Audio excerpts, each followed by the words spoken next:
నివాసం కోసం పేదలు ఆక్రమించుకుని ఇల్లు నిర్మించుకున్న అభ్యంతరం లేని ప్రభుత్వ భూముల్లోని వాటిని క్రమబద్దీకరించాలని ప్రభుత్వం మార్గదర్శకాలు జారీ చేసిందని, ఈ సదవకాశాన్ని ప్రజలు సద్వినియోగం చేసుకోవాలని జిల్లా కలెక్టర్ డాక్టర్ ఎస్ వెంకటేశ్వర్ పేర్కొన్నారు.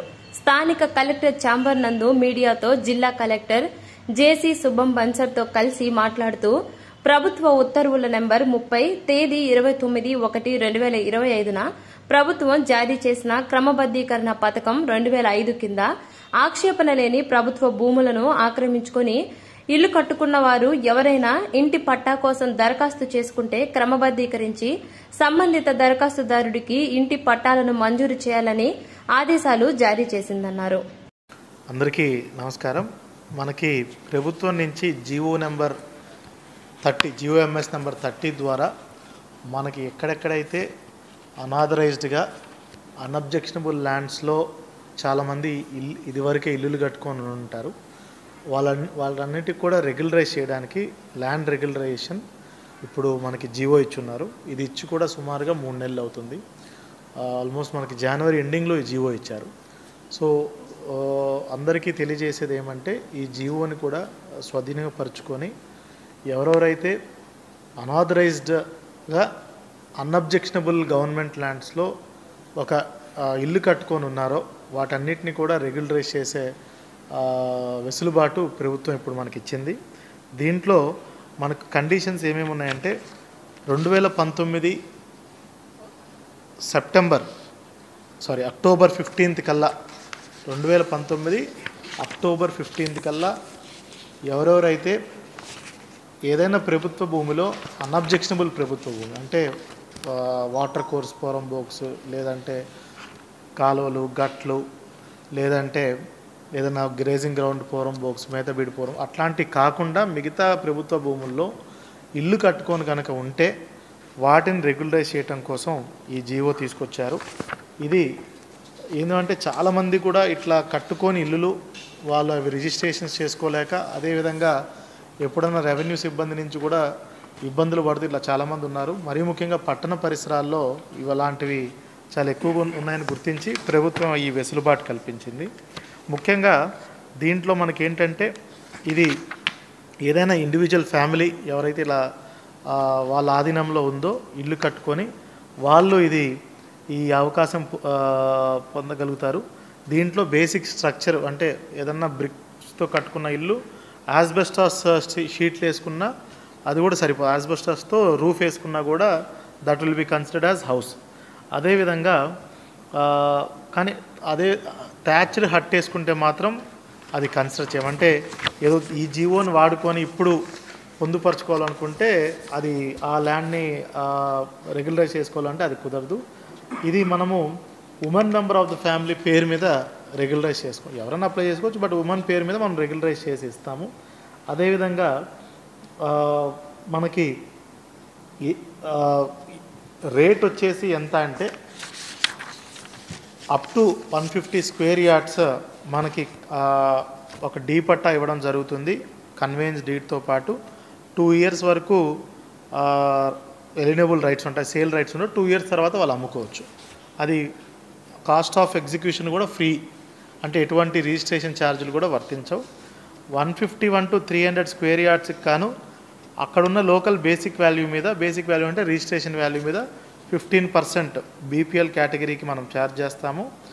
అండ్ 50% ఆఫ్ రిజిస్ట్రేషన్ ఫీ మీద తీసుకుంటాము.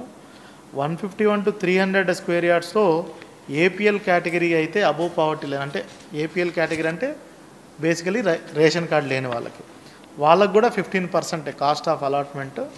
ఎగ్జిక్యూషన్ వచ్చేసి సేల్ డీడ్ వచ్చేసి 100% రిజిస్ట్రేషన్ ఫీ. అదేవిధంగా ఇప్పుడు 301 to 450 స్క్వేర్ యార్డ్స్కి 100% of basic value and 50% of registration fee BPL కేటగిరీకి.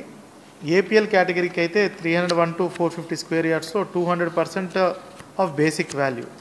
అంటే సపోజ్ 301 to 450 స్క్వేర్ యార్డ్స్ ఎవరికన్నా 400 స్క్వేర్ యార్డ్లు వాళ్ళు ఆల్రెడీ వాళ్ళ ఆక్రమణలో ఉండి ఇల్లు కన్స్ట్రక్ట్ చేసి ఉంటే, ఏపీఎల్ ఫ్యామిలీ అంటే అక్కడ లోకల్ బేసిక్ వాల్యూ 1 లక్ష రూపాయలు ఉంటే అతని నుంచి 2 లక్షల రూపాయలు కలెక్ట్ చేస్తాము. ప్లస్ రిజిస్ట్రేషన్ రుసుములు కూడా మనము చేసి వాళ్ళకి ఇవ్వడం జరుగుతుంది.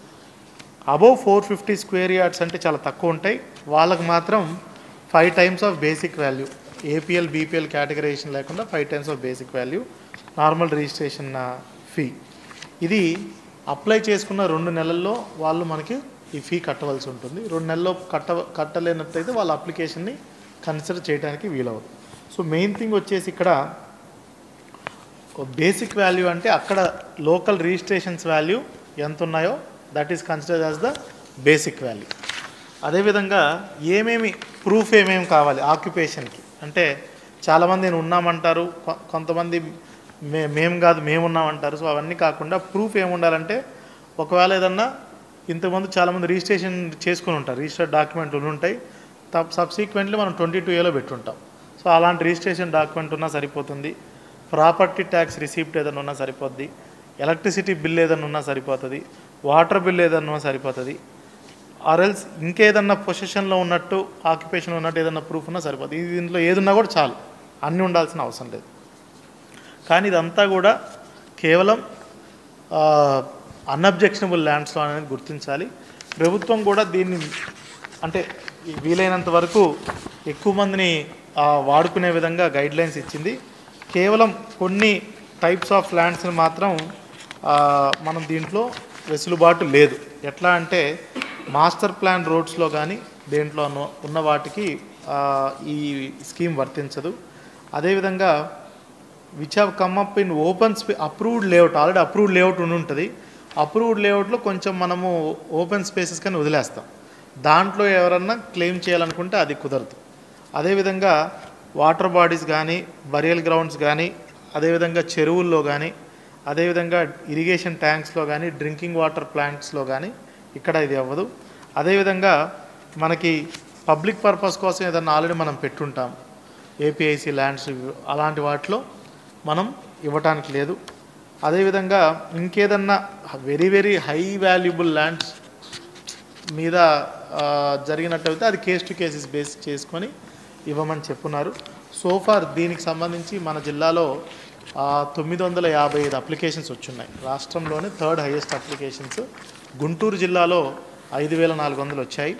రెండోది వైజాగ్లో 1500 పైచిలకు వచ్చాయి. మన జిల్లాలో సుమారుగా 1000 అప్లికేషన్లు వచ్చాయి ఈ రోజుకి. సో ఇది అందరికీ తెలియజేసేనంటే ఇది ఒక మంచి అవకాశం. ఎన్నో సంవత్సరాల నుంచి చాలామంది ఇల్లులు కట్టుకొని దాని మీద సరైన పత్రాలు లేక డాక్యుమెంట్స్ లేక రైట్స్ లేక ఇబ్బంది పడుతుంటారు. వాళ్ళందరూ కూడా ఈ జీవో నెంబర్ 30ని వాడుకోవాలని కూడా మీ ద్వారా మీడియా ద్వారా తెలియజేయడం అయింది. పోయిన వారం కూడా గౌరవ రెవెన్యూ శాఖ మంత్రివర్యులు మరియు మన జిల్లా ఇన్ఛార్జ్ మంత్రివర్యులు అయినటువంటి శ్రీ అనగాన సత్యప్రసాద్ గారు కూడా ఇక్కడికి వచ్చేసినప్పుడు గౌరవ శాసనసభ్యులతో మిగతా అధికారులతో మిగతా నాయకులతో కూడా అందరితో కూడా ఈ జీవో గురించి చాలా క్షుణ్ణంగా వివరించారు. సో ఇంకా ఎక్కువ మంది దీన్ని వాడుకోవాలని మీడియా ద్వారా అందరికీ కూడా ఇన్ఫర్మేషన్ చేరవేసినట్టయితే మనకి ఎక్కువగా ఇప్పుడు తిరుపతి పట్టణంలో చాలా చోట్ల ఇప్పుడు దామినేడు కానీ మంగళం కానీ అదేవిధంగా మనకి కొంక చెన్నైగుంట ఏరియాలో ఎక్కువ వరకు మనకి ఇలాంటి సమస్యలు గుర్తించాం. అదేవిధంగా రేణుగుంట, ఏర్పేడు, శ్రీకాళహస్తి, నాయుడుపేట, గూడూరు, వెంకటగిరి టౌన్ పట్టణ పరిసరాల్లో కూడా చాలామంది ఇలాంటి సమస్యలతో బాధపడుతున్నారు. వాళ్ళందరికీ ఇది ఒక మంచి సువర్ణ అవకాశంగా తీసుకొని వెంటనే వాళ్ళు నియరెస్ట్ రెవెన్యూ తహసీల్దార్ ఆఫీస్లో అప్రోచ్ అయ్యి వాళ్ళ అప్లికేషన్ ఇచ్చినట్టయితే వెంటనే దీన్ని మనం ప్రాసెస్ చేసి తీసుకుంటున్నాము. ఇది కూడా ఒక డ్రైవ్ మోడ్లో జిల్లాలో చేస్తున్నాం కాబట్టి అందరు దీన్ని స్వాధీనపరచుకోవాలని కూడా మీ ద్వారా మీడియా ద్వారా కోరుకుంటున్నాము. Thank you.